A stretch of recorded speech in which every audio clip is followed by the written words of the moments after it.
Happy Women's History Month. All month, we are here at the 5 Minute Career Hack talking about top issues that impact women.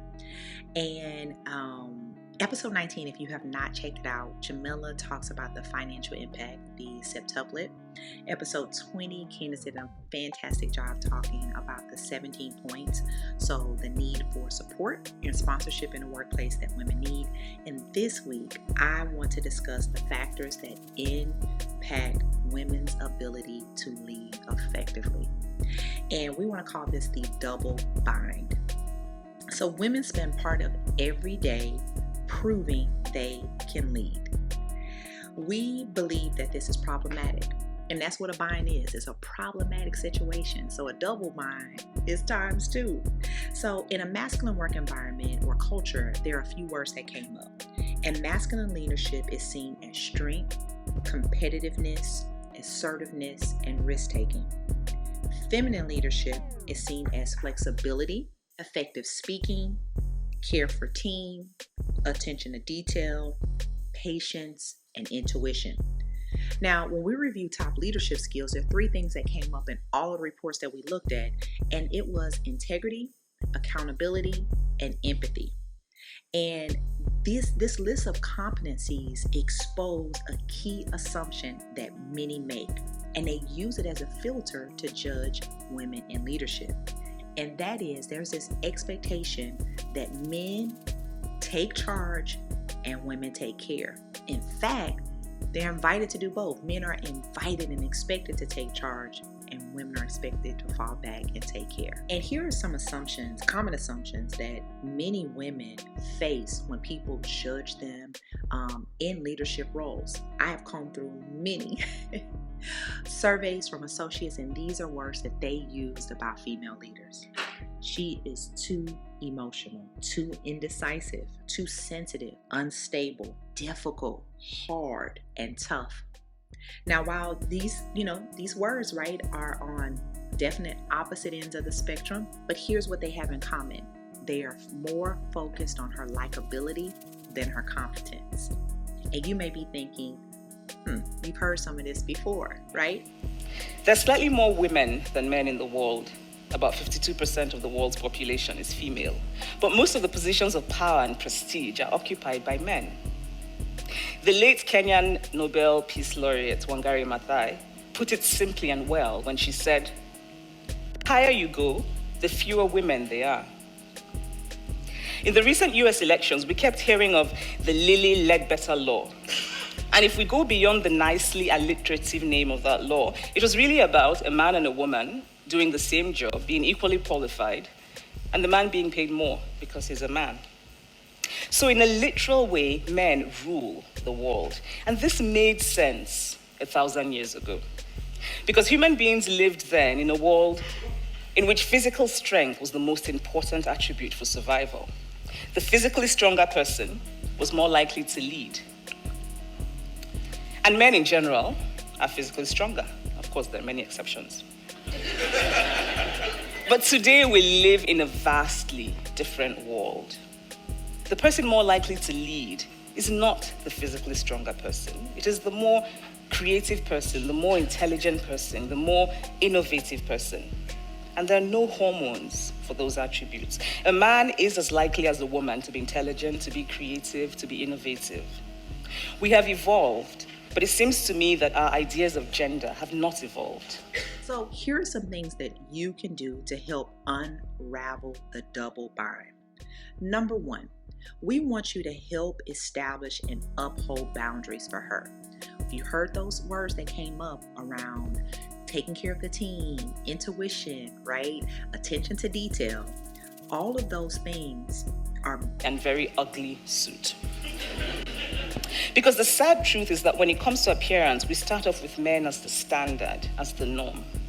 If a man is getting ready for a business meeting, he doesn't worry about looking too masculine and therefore not being taken for granted. If a woman is getting ready for a business meeting, she has to worry about looking too feminine and what it says and whether or not she will be taken for granted, whether or not she will be taken seriously. I wish I had not worn that ugly suit that day. I've actually banished it from my closet, by the way. Had I then the confidence that I have now to be myself, my students would have benefited even more from my teaching, because I would have been more comfortable and more fully and more truly myself. I have chosen to no longer be apologetic for my femaleness and for my femininity.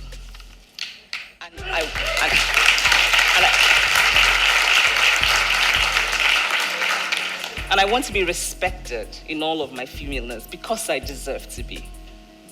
Gender is not an easy conversation to have. For both men and women, to bring up gender is sometimes to encounter an almost immediate resistance. I can imagine some people here actually thinking, women too do serve. Some of the men here might be thinking, okay, all of this is interesting, but I don't think like that. And that is part of the problem. That many men do not actively think about gender or notice gender is part of the problem of gender. That many men say, like my friend Louis, that everything is fine now.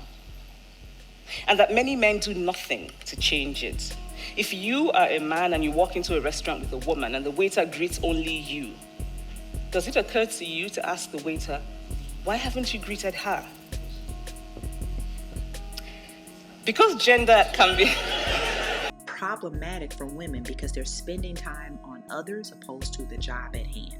So don't expect women to be more flexible, accommodating, or to be more intuitive than their male counterparts. The second is challenge your assumptions. I didn't add this to the list, but this was a very common assumption that is crippling for many women in their career, and that is that a woman has exchanged sexual favors for a promotion. Once again, an assumption that is focused on her likability or something that she is exchanging for a favor outside of her competence and ability to do the job. The third ask is for you to challenge gender norms. Now, what we have seen during the pandemic is women resigning from senior roles at a record-breaking rate to care for family members, whether that's aging parents or their children. And while this may be a great opportunity for their family and a decision that they made together, it is not the decision of all women. Number 4 is remember the goal is not to fit in. Oftentimes, as people are moving up the ranks or they're moving in between different departments or even industry, this is feedback that's given, is that the feedback normally is around a person fitting into the group. So please respect that her language may be different. In fact, her needs may be different, and that doesn't make her too fill in the blank. Because the sad truth is that when it comes to appearance, we start off with men as the standard, as the norm. If a man is getting ready for a business meeting, he doesn't worry about looking too masculine and therefore not being taken for granted. If a woman is getting ready for a business meeting, she has to worry about looking too feminine and what it says. And last but not least, acknowledge that being the only sucks. So give her space to be unique, right? Understand that there's a unique set of circumstances that she may have. And while this month we have celebrated women that have been shattering glass ceilings, that have made amazing accomplishments, have created seats at the table, but we cannot glaze over the things that come with that and the baggage and the trials that she had to go through to get there. A feminist is a man or a woman who says, yes, there's a problem with gender as it is today, and we must fix it. We must do better.